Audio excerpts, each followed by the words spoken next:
This video on Spector Creative was made with help from Toy Hype USA. Toy Hype USA! Check them out for toy news, reviews, and, well, general good thoughts about collecting. Thanks, guys.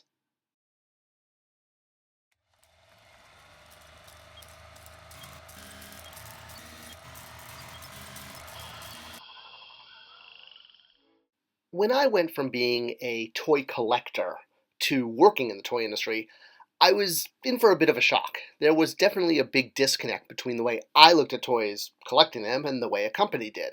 And I found as time went on, this was pretty much the same across the board. We look at a lot of these toys as one of the most important things in our life and our symbol of pride in our collection. On the other hand, most manufacturers see product as a SKU, as a barcode. It's physical items that need to be moved from a warehouse and put in a retailer in order to make profit. To say that toys are just looked at as cogs and wheels, well, even though a lot of toys do have cogs and wheels, but that's not important right now. But yeah, whether you're making breakfast cereal or soap or He-Man action figures, it tends to be get this product to market. Now, don't get me wrong. There are still people who work in the toy industry who are absolute lovers of toys, and there are some who know so much about the property they work on, they always go the extra mile. It's basically that whole connection between the heart and the mind. And there of course are toy makers out there that think like collectors, but it's few and far between. And the perspective that we have does tend to skew the way we look at the toy collecting world. And I like to use this channel to try to offer some perspective because of the unique opportunities that I've been blessed with having worked on the other side.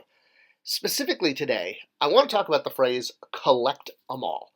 It's a very, shall we say, toyetic phrase, but it's also a very adult collector phrase because it kind of spawned from our childhood. I'm not just talking about, gotta go catch 'em all from Pokemon. I think, and of course I could be wrong, I'm sure people on the comment section will help out, that the first use of collect 'em all was on superpowers, at least as far as an action figure. There may be an earlier one, but this tends to be the example that I use and I feel is sort of what broke through in pop culture. And this kind of created these rules that collectors have created for ourselves that aren't always policy for companies. So, for example, a line that is not complete. Let us pause for a moment to talk about this. Lines such as Diamond Selects Marvel line. The Fantastic Four have never been completed. In fact, they've never completed any team, now that I think about it. The DC Icons line from DC Direct. Again, a line that ended too early. And this felt like a violation of a rule to us collectors. What's the point of collecting a line if it's going to end before we have the full line or a satisfactory amount of figures? This tends to be the crux of the emotional connection. And very much adult collectors sort of like there's extra rules on top of the rest of the rules for society. We have our own separate set of rules, and those are ones we kind of expect the toy companies to follow.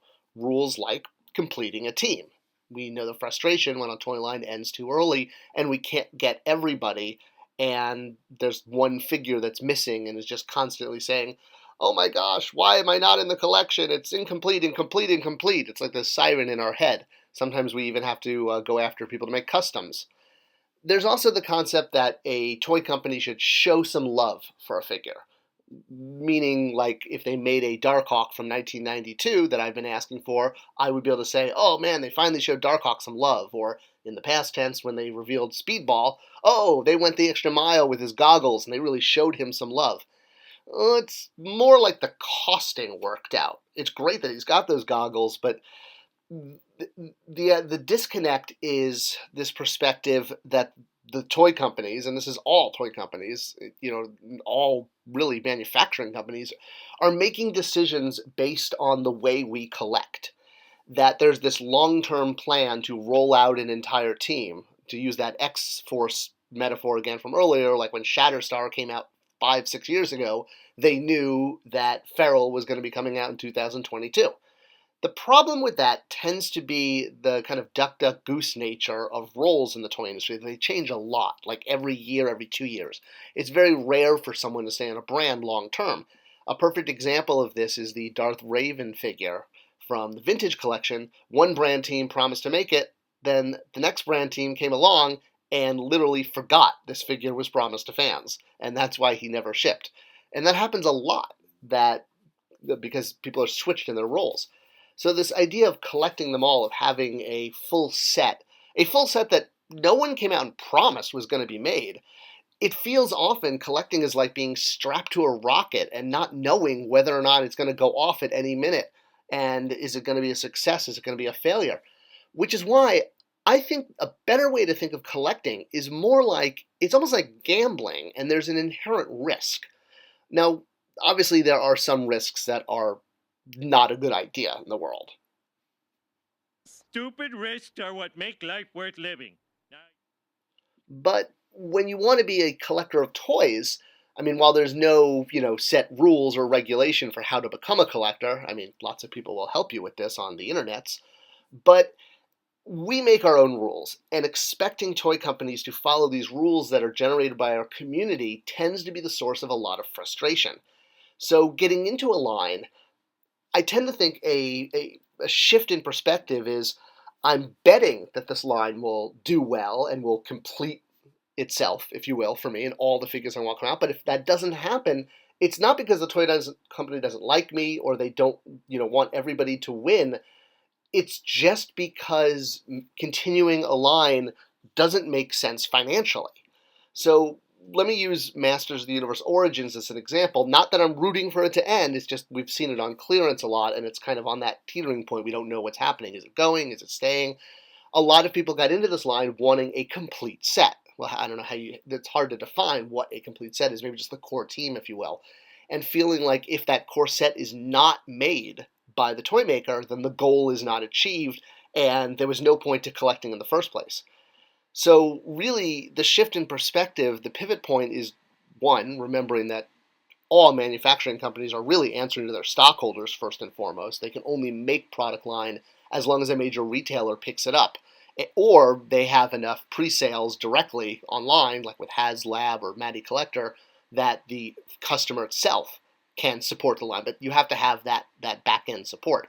Otherwise, the math just doesn't make sense. So yeah, while you're not going to win every bet, looking at our collecting is much more of a hopeful. Hopefully this helps frame things so that when lines do end, it doesn't feel as much a slap in the face as much as, well, the finances didn't work, and unfortunately, the manufacturing company had to focus their resources elsewhere. I hope this video kind of clarified a little bit about why these phrases we use, like complete a team, or show that figure some love, make it happen, why that doesn't always work when it comes to the actual math of building figures. The promise just can't be there because you never know what's going to happen. Let me know what you think. Share this video with others. I really appreciate it. I'll see you in the comment section, and thanks for watching.